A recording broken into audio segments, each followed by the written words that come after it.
America ও ইরানের মধ্যকার সম্পর্ক এখন এমন এক সংকটময় পর্যায়ে পৌঁছেছে যেখান থেকে যে কোনো সময় বড় কোনো সংঘাত শুরু হতে পারে।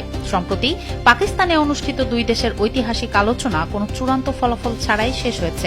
মার্কিন ভাইস প্রেসিডেন্ট জেডি ভ্যান্স সাফ জানিয়ে দিয়েছেন, দীর্ঘ আলোচনার পরও ইরানের সাথে কোনো ধরনের ঐক্যমত্যে পৌঁছানো সম্ভব হয়নি।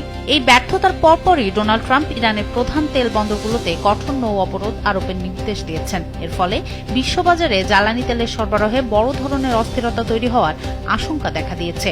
ব্রিটিশ বিশ্লেষক এইচ এ হেলিয়ার মনে করেন, ট্রাম্পের এই চরম কঠোর অবস্থান ইরানকে আরও বেপরোয়া করে তুলতে পারে, কারণ ইরানের ইতিহাস বলছে তারা চাপের মুখে সহজে নতি স্বীকার করে না, বরং লড়াই করতেই পছন্দ করে। এদিকে লোহিত সাগরে ইরান সমর্থিত হুতি বিদ্রোহীরা তেলের জাহাজে পুনরায় হামলা চালানোর হুমকি দিচ্ছে। এর ফলে বিশ্ব বাণিজ্য ও জাহাজ চলাচল ব্যবস্থা বড় বিপর্যয়ের মুখে পড়তে পারে।